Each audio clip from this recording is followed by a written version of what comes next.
토트넘이 천적인 뉴캐슬 원정에서 놀라운 경기력을 보이며 팬들의 분노를 가라앉히는 데 성공했지만 정작 영국 다수의 매체들은 손흥민이라면 절대 저런 행동을 하지 않았을 것이라고 조롱해 토트넘 팬들을 어리둥절케 하고 있습니다. 일부 전문가들은 토트넘이 손흥민 얼굴에 먹칠을 하고 있다라고 비판하면서 하지만 더 큰 문제는 이것이 문제인지 모르는 토트넘 선수들과 팬들의 태도다.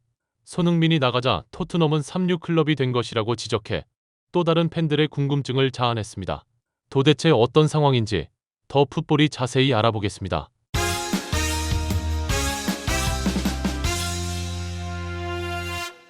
손흥민이 없는 토트넘 호스퍼는 3일 영국 런던 세인트 제임스 파크에서 펼쳐진 2025-26 프리미어 리그 14라운드에서 뉴캐슬 유나이티드 전화 맞대결을 펼쳤습니다. 이 경기가 영국 현지의 주목을 받고 있는 이유는 이 경기에서 만약 토트넘이 지면 감독인 토마스 프랭크가 경질될 위기에 놓이기 때문입니다.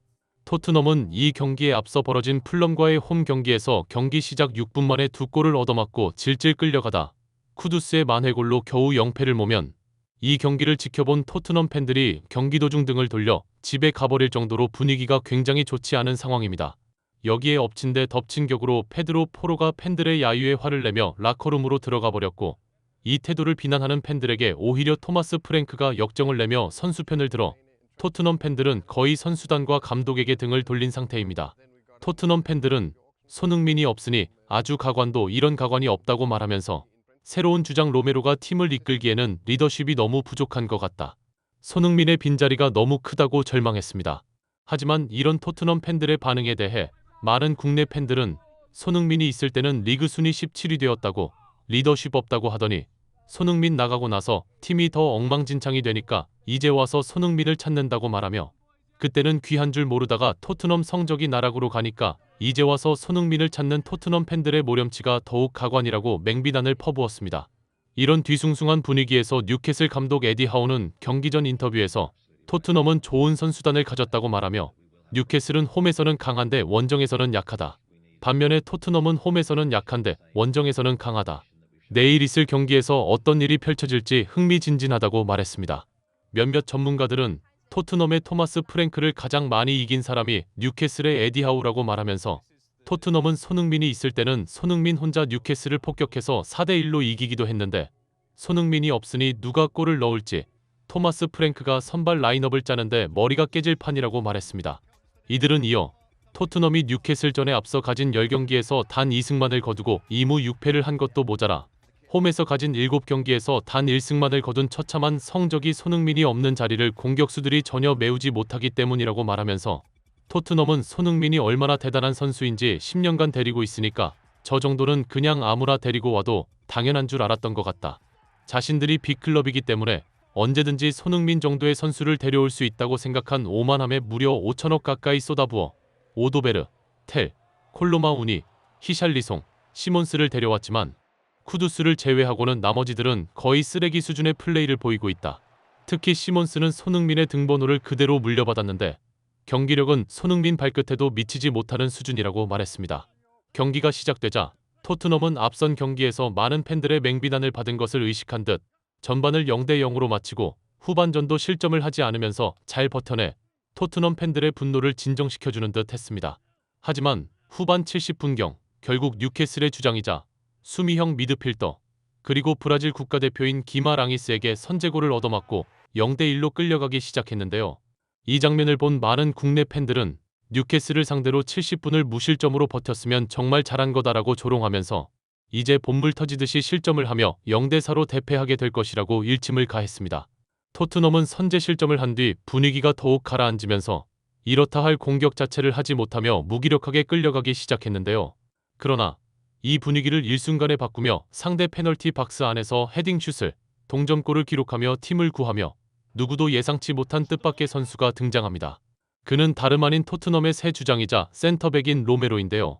토트넘 팬들은 이 장면을 보고 공격수들이 못하니 주장인 로메로가 해준다고 박수갈채를 보내면서 정말 대단하다라고 칭찬을 아끼지 않았습니다. 하지만 이런 토트넘 팬들의 반응을 본 많은 축구 팬들은 정말 궁색한 자화자찬이라 눈뜨고 볼 수가 없다고 조롱하면서 토트넘에서 골을 가장 많이 넣은 선수는 공격수가 아닌 센터백인 로메로와 반더벤이다. 저게 정상적인 팀이냐? 공격력이 쓰레기다 보니 센터백이 페널티 박스 안까지 들어와서 공격을 한다. 손흥민의 뒤를 이은 새 주장 로메로가 얼마나 답답했으면 자신이 골을 넣으려고 저렇게까지 하겠나. 공격수가 골을 못 넣고 저런 식으로 골을 넣으면 5분 후에 또 골을 먹고 역전당하고 말 것이라고 비웃었습니다. 아니나 다를까 로메로의 선제골 이후 5분이 지나자 상대 선수를 막던 벤탄쿠르가 반칙을 범하며 PK를 헌납. 이것을 알렉스 고든이 차넣어 1대2로 역전이 되고 마는데요. 이 장면을 본 많은 토트넘 팬들은 머리를 싸매며 이제 경기가 거의 끝나갈 상황이라 골을 넣을 공격수가 없는데 이대로 끝나버리게 될 것이라고 절망감에 사로잡혔습니다. 그러나 경기 종료 2분을 남기고 로메로가 다시 한번 페널티 박스 안에서 미친 오버헤드 킥을 장렬.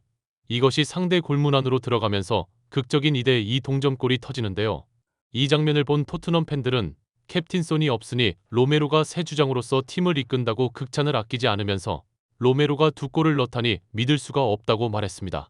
경기는 결국 2대2 동점으로 끝나고 토트넘 팬들은 귀중한 승점 1점을 다 졌던 경기에서 얻어내자 로메로의 활약에 극찬을 아끼지 않았습니다.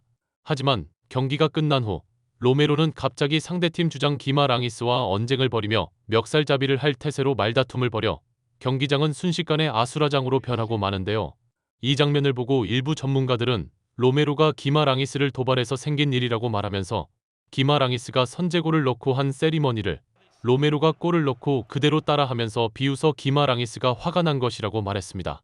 일부 토트넘 팬들은 주장이라면 이런 상황에서 절대 밀리지 않고 맞서 싸워야 한다고 말하면서 로메로가 정말 잘하고 있다. 이런 기싸움에서 밀리지 말아야 한다고 말했습니다. 하지만 많은 축구 팬들은 저런 행동을 하는 걸 보면 로메로는 주장감이 아니다라고 말하면서 손흥민이 주장으로 있을 때 뉴캐슬 선수들은 모두 손흥민을 존경하며 레전드로 대우했다.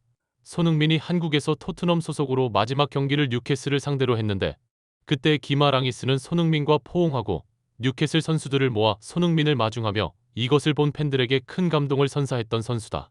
손흥민은 절대 저런 쓸데없는 도발 행위를 하지 않는데 로메로는 굳이 하지 않아도 되는 행동을 하는지 모르겠다.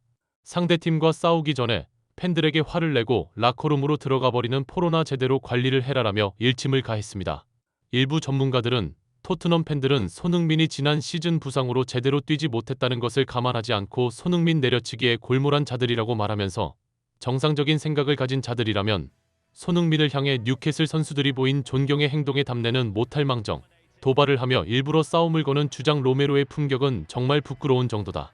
다른 팀을 존중하지 않는 저런 태도 때문에 손흥민이 나간 후에 다른 팀들로부터 더욱 많은 조롱을 듣는 것이라고 말해 많은 팬들의 고개를 끄덕이게 했습니다.